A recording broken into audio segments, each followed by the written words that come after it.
Episode of the Everblack Podcast is brought to you by Death Wish Hot Rods and Customs. Check out their Instagram for all their new t-shirts, caps, beanies, cups, and the all-new Atomic Death lineup.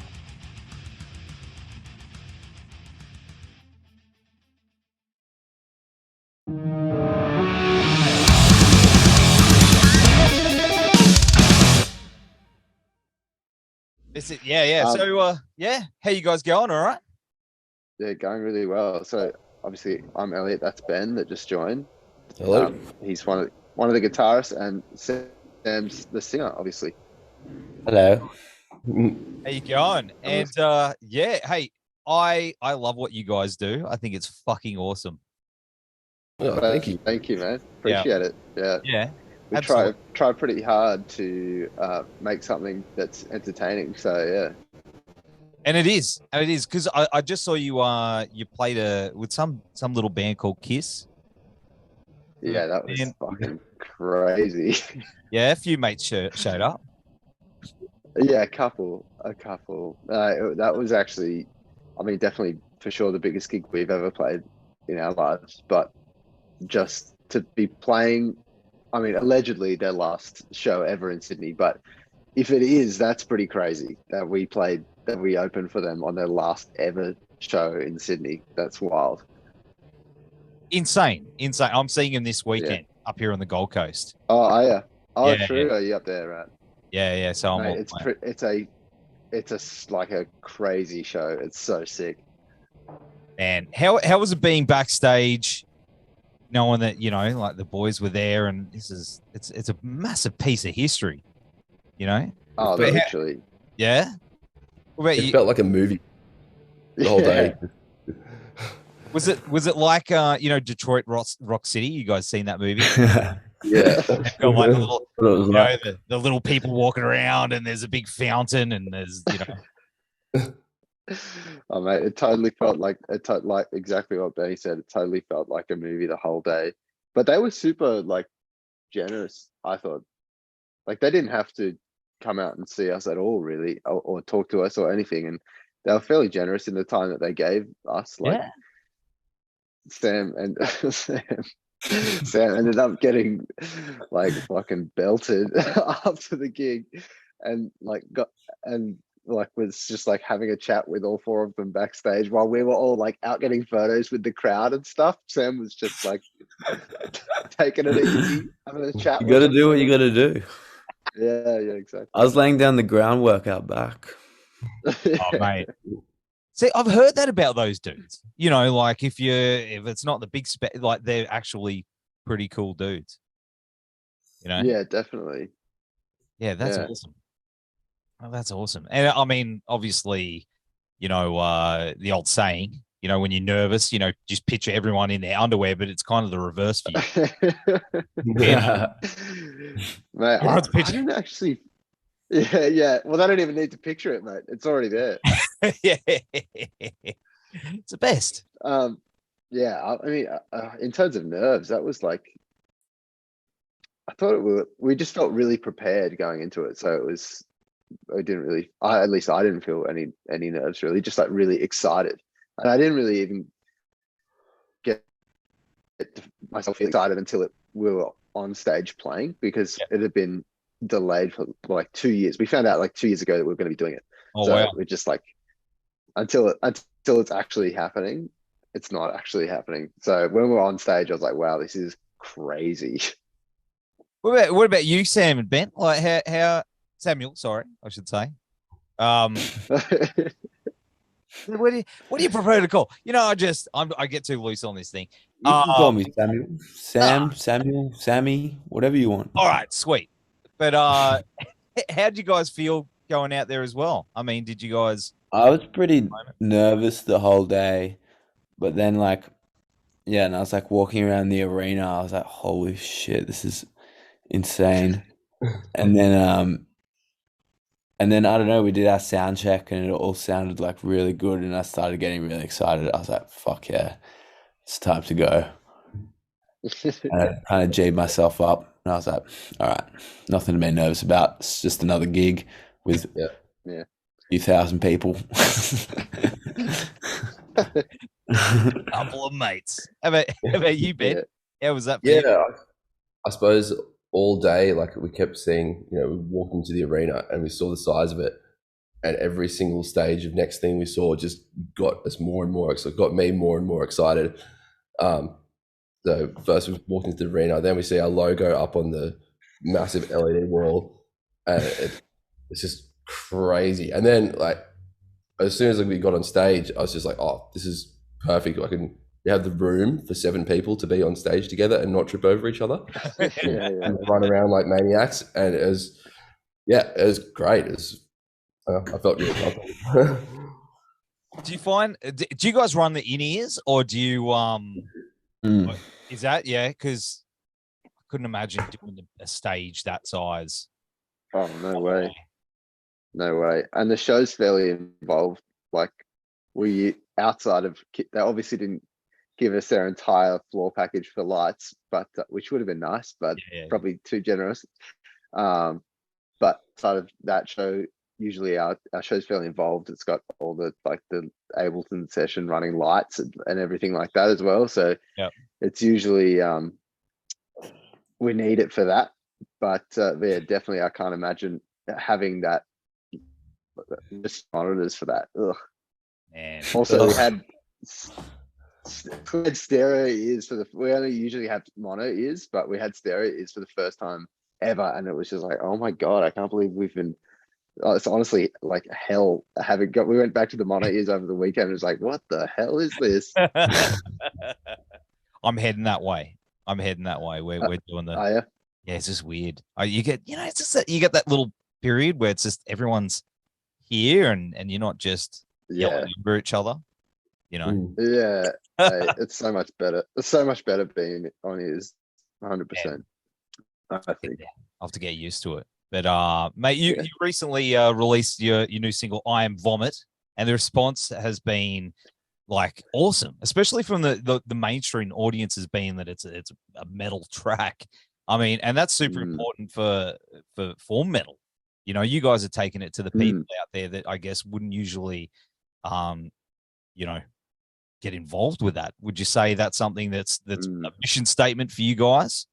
For sure. It's something we've always said from day one, that it's got to be like metal to the masses, basically, and try and make it as accessible as possible to everyone without compromising on what we do. Yeah, 100%.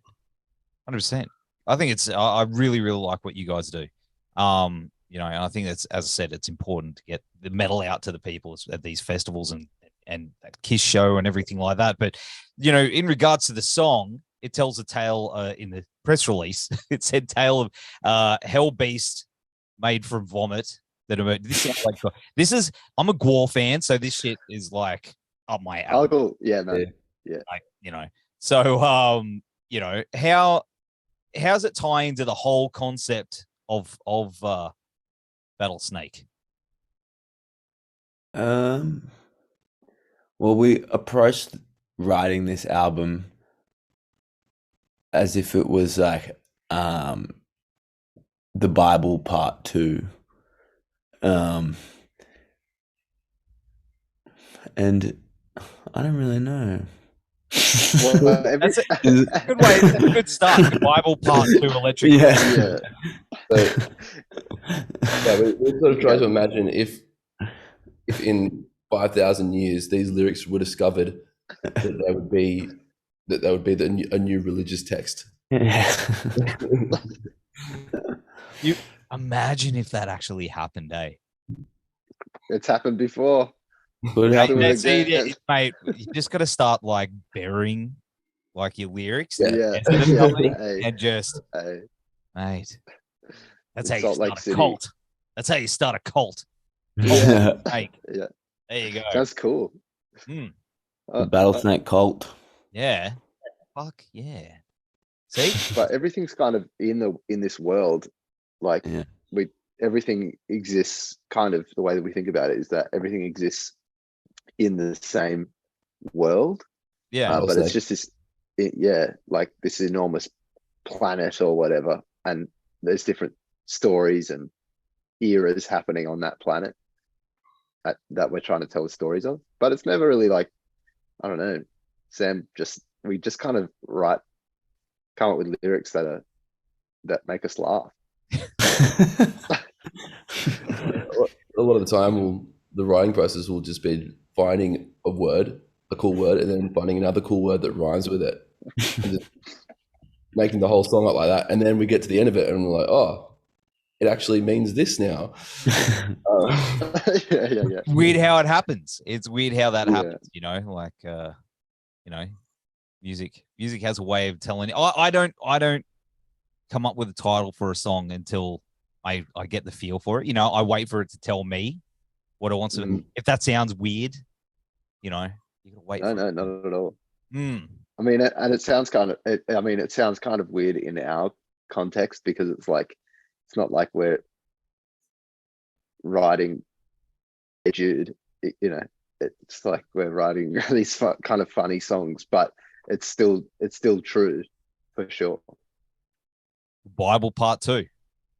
Well, a lot of the songs are like influenced, especially for me, off like, I don't know, I read a lot of the Bible in preparation for writing these new songs, and reading about like religious figures and things like that, and from other books like Lord of the Rings and things like that.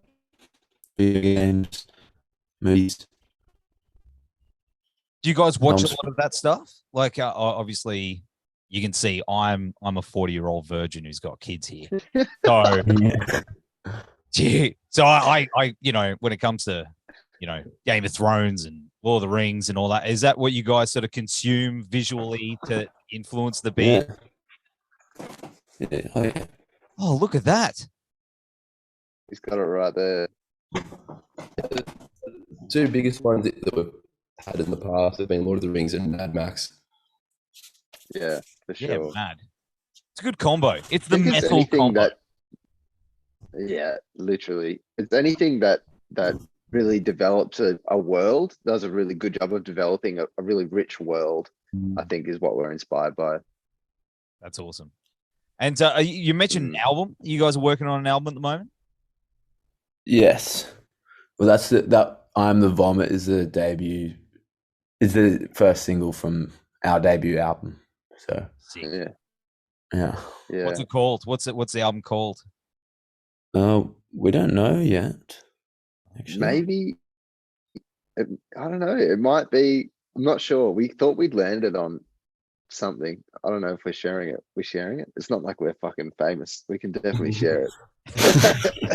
My God. Hey, look, if I don't want to get anyone in trouble here. I caused a big fucking ruckus with Steel Panther the other day. So did you? No. Yeah, so I said some stuff. But yeah, it's gonna be hectic. But so if you want to tell me, that's cool. But if you don't, well, we're thinking the Bible too. That's what we were thinking. It's a pretty strong name. It is. No one's gonna. And I think there was like one other band that's come up with that name before, but it's like it's in the 90s or something. I don't know. Yeah. Nothing new anyway. Old. Who gives a fuck about the 90s? That was like 10 years ago. Yeah. Yeah, mate. You know. Yeah, wasn't it? Jeez. When was I born? Far out. How old am I? Yeah, how old am I? Yeah, so that's a bit. Hey, I'm really excited to hear what you guys have got cooking up. When's that coming out? Have you got a release date? Yeah, probably March next year. We'll get a couple more singles off it first, and then you know how these things are. We love the singles. Working for you though, like that's the thing. It's working for you, hey? Like, yeah, it seems to be. Yeah, seems to definitely be working. We did do one EP, which is like a really fun. You kind of go deeper, obviously, on the story aspect when you're doing a full piece. But yeah, it seems to be working. I think around March is when it'll come out. Yeah, awesome. Because that was the myths and legends from Gorebag's Domain. Gorebag's Domain. Yeah. Who's Gorebag? That was fun. Yeah, that's Sam or Huh? Ben. Is Gorebag Gorebag. coming back? Gorbag is a wicked sorcerer that lays dormant in his castle, and he's like poisoned the land around him, summoned all these beasts from the hellfire. And someone has to stop him. Yeah, who was that? And that was going to be the Road Warrior or something. Anyway, yeah, it's like that was really fun. That recording, I thought, but he's not. I don't think he's coming back. I think he's done. He's I don't done. know about you guys. For now. For now, For now he's dead, but he could resurrect again. They always come back. They always come back. yeah. He's For the Dark Lord, sequel. they tend to do that. I mean, how many of those dudes in the Bible keep coming back? You know what I mean? Yeah. Yeah, I know, right? Jesus. Yeah. he And, came back. that other guy, Steve, and Tony. Tony keeps Yeah, Tony. You remember Yeah. Tony from the Bible? Yeah, Tony Yeah. in the Bible. Yeah, in Contact The Bible too. 2016 or something. But Yeah. yeah, it's in there somewhere. But what are we talking about? Oh yeah, The album. Something. album. Doesn't yeah. Yeah, so it's been like a really, it's obviously our first one and we're independent. So it's like, what do we do if we're not doing the work? It's not getting done, you know? So yeah. it's like a lot, as you probably know, it's like a lot of work to get something like that off the ground and then into people's ears. But we're giving it a red hot crack. And people are really gravitating to what you guys are doing as well. I think people love the concept and the show that you guys put on, and the videos are awesome too. You know, like I saw you're working on something new, like with prosthetics and stuff. Oh, Yeah. fuck, that was so funny, dude. That was so funny.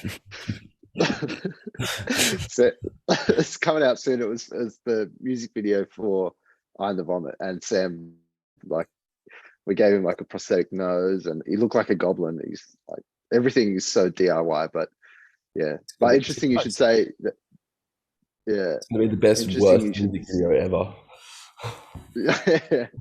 Filmed it on like a VHS camera, and it should be funny. Should be good. Like I said, if it makes us laugh, we tend to, that's like our rule. If it makes us laugh, then it has to be in the song or it has to be in the video. I love it. So I listen to a lot of that stuff. I don't know if you get, you know, like Gwar and Necrogoblicon and Devin Townsend and all those dudes that, you know, I like the approach where it's like serious about the music, but lyrically the themes, you know, there's a bit of comedy there. It doesn't take itself seriously. So obviously, who's your influences when it comes to that side of things, guys? One that comes to mind is Judas Priest. I think it's probably one of our biggest influences. Yeah. I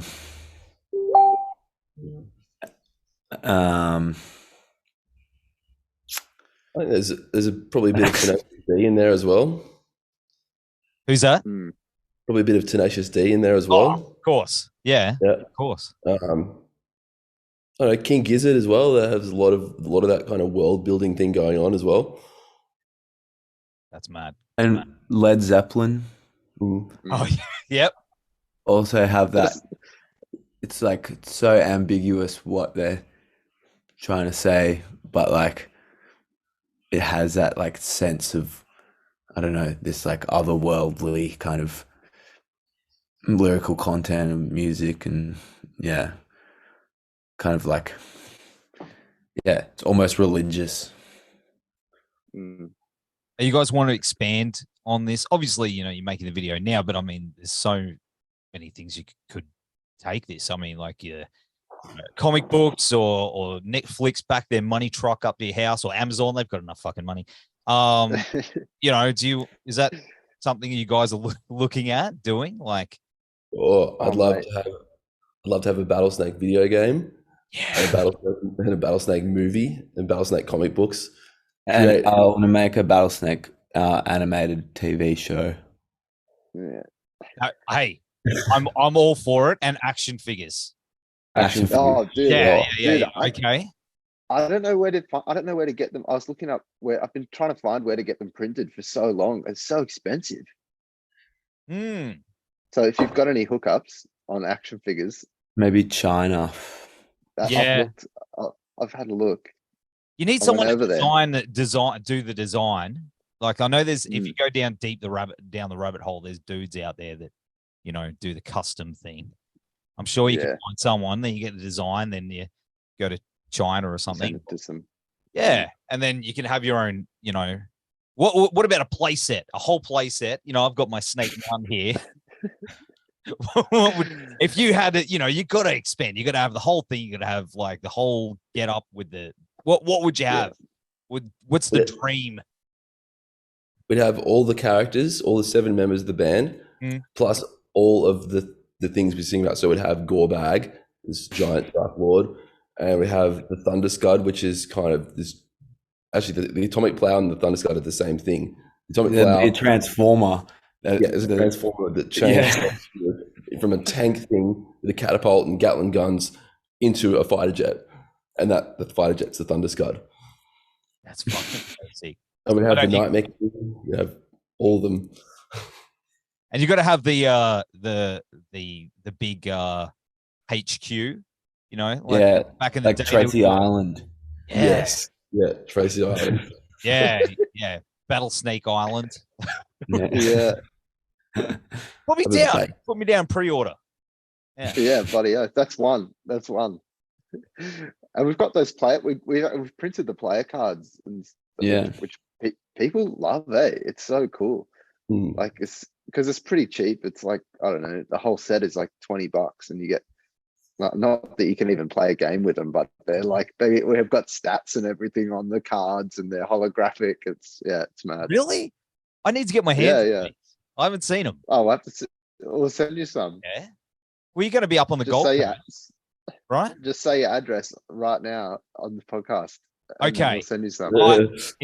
My address is my address at hotmail.com Gold Coast. Yeah. Yeah. No, but I'll have to.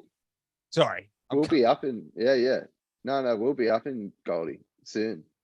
November 25th, I think it is. At Moe's. Yeah, he's bloody good. Moe's Desert Clubhouse. Have you guys played there before? No, we haven't. Best. Is it? Great. Best. Yeah. Because they have a big screen behind the stage. Oh, perfect. All your visuals and they're just a really good crew out there. Hey, shout out to Christian and the Moe's guys. They just won Venue of the Year yesterday. I was at the Gold Coast. Oh, cool.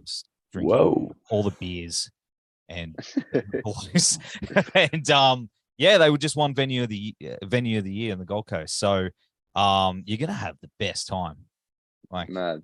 I'll be there. Well, let us know if you're coming for sure. Yeah, absolutely. Because it works out. Because I was meant to be playing that night, but our because we're doing a little run. I'm in a band called Snake Mountain. So, you kidding? Yeah. So cool. Yeah. Hopefully one day we could do a Battlesnake Mountain show. That's cool. So I'm all about the nerdy shit. So that's our whole thing, but that's a different thing. But we're meant to be doing a run of shows. And that just happens to be the free night, so I'm going to boot down and party with you dudes. Beautiful. Well, it all worked out. Yeah, it all worked. Meant to be. It is serendipitous. I'll drink all the beer, so it's going to be amazing. They'll restocked from last night, eh? Or whenever you were there. Hey, it was messy. It was, yeah. It was a good time. Let's do it again. Yeah. Let's do it again. Yeah. Why not? How you guys hungover as fuck? Yeah. They're like, no, I can't even. And here you stuck talking to this dude on a Sunday night. Hungover. But I appreciate it. No, it's good. But you've toured a lot. You've worked your asses off, and you've gained this really strong following. Like, how's things from your perspective on the future of the band and where you guys are headed? World domination. Yeah. No, it's just, I think, keep doing what we're doing, working hard. It seems to be paying off, and take it as far as we can possibly take it. Yeah, absolutely. Are you looking at going overseas, guys? Is that on the plan? Mate, Yeah. I'm going to put the call out actually right now to anybody who might be listening. We need a European booking agent. If you know anybody, we need a European booking agent, because we've got to get over there. I would love to play some of those festivals. Mate, they would love it. They would absolutely, because you guys fit in with the whole, man. Yeah. And you probably won't come back. You'll just be having too much.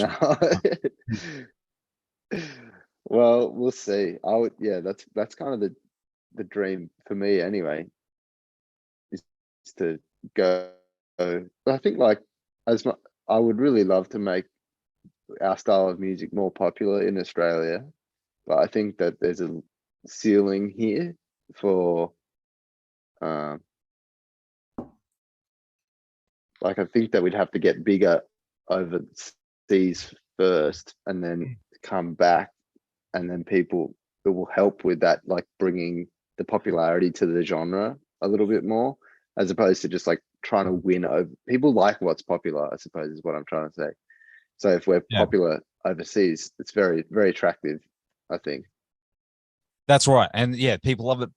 Like, when they hear, the locals come back, it's like the heroes welcome, But you guys play a lot of festivals where it's quite a diverse lineup.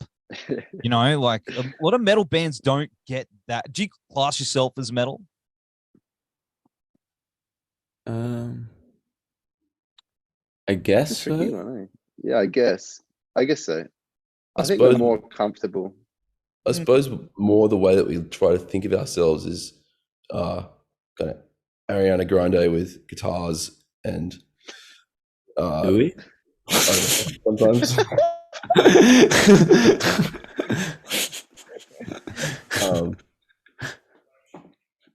Maybe not. I suppose more of a pop act, but in doing so, giving the metal, injecting metal into it, basically.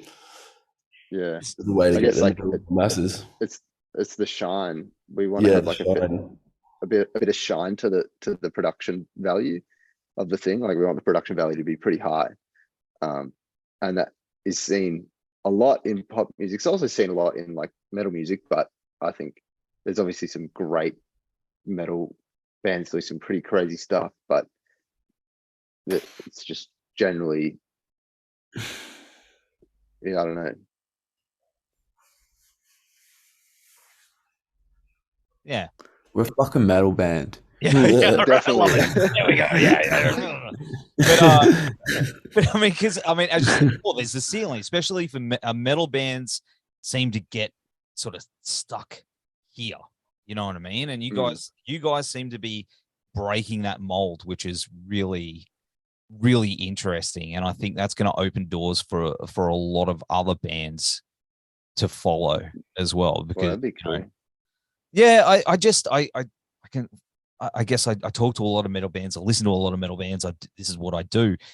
And it's important, as I said, it is important for a band like yourselves to break that mold, because as you know, listening to metal, you get the people come up to you and go, "Oh, I can't do the vocals, I can't do the thing," but they just need that one little in, and it kicks open the door for everything else. You know what I mean? That's totally, your Maidens, your Priest, and even the hard rock bands. So I think what you guys are doing is super important for not just heavy music, but just the Australian scene in general. So, yeah, that's interesting what you say about because I never really think about it too much, but we have gotten booked for a lot of bush doofs, like way more than any other metal band, I think, which is I've never really thought about it that much, but it's probably that element of it. But we definitely get booked for some, like literally on the weekend we were at a what was essentially a doof, and in between those kinds of sets we played metal.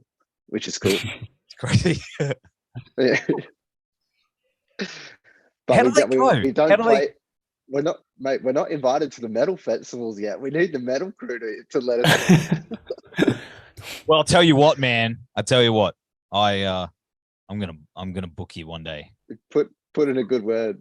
I'm gonna book you for a mega metal thing I've got in plan. Oh, bloody oath, mate. Soundwave All the stank 2.0. face, stank fest. I don't know. I'll figure Stank it out. Fest. Cool. Snake Fest. We'll call it Snake Fest. Snake Fest. See? Yeah. Just all the bands with the name Snake in it. I think there's Or there might be 3. 2. Really? I don't know. I just know there's yours and mine. Yeah.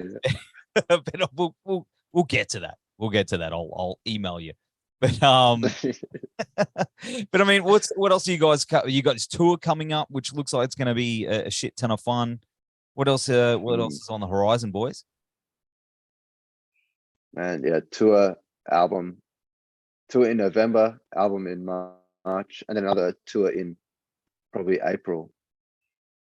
And that's when you say it like that, it sounds simple, but that is a lot of work, moving parts to make that shit happen. So that's kind of it. I don't know. Am I missing anything? I don't think so. Music videos, obviously.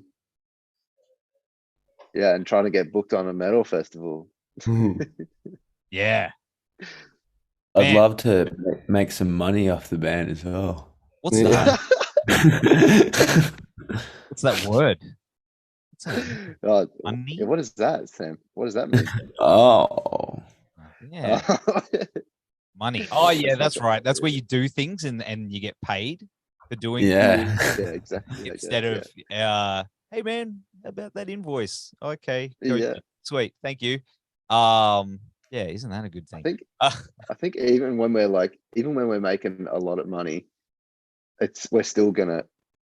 we're not gonna be making much money personally, because we just reinvest every single dollar, as like almost everybody does. But fuck, we spent so much money on lights. It's crazy. Like, what are we doing? Why are we buying lights? It's gonna pay off though. I mean, as a 7-piece, Hopefully. running a 7-piece is That's expensive. it's expensive. You know what I mean? Like there's always someone that's got to be in the boot of the car. But who's that? Who's the guy that's got stuck in the boot of the car? It's not you. Your mustache is too awesome for that. So who's that? Me? Who's it gonna be? It's gonna be Harry, our sound guy. It's gonna be Harry, our sound guy. Oh yeah, Sorry, yeah, Harry. yeah. Get a road case for him. Yeah. We'll see soon. But Yeah. we've all been there, I think. But boys, thank you so much for hanging out on the show.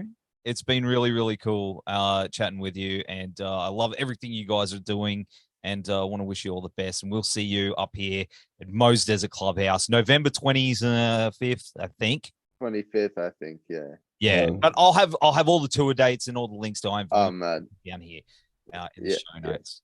But I know it was a bit rough for you Well, guys. man, I hope we see you. Yeah, absolutely. And bring the cards. For sure. We'll have to give you the limited edition holographic version. Oh man, I'm keen. But hey, have a good week, boys, and take care, and we'll see you guys very soon. Thank you for taking the time after a big weekend. Legend. Thank Thanks you so for much. chatting with us.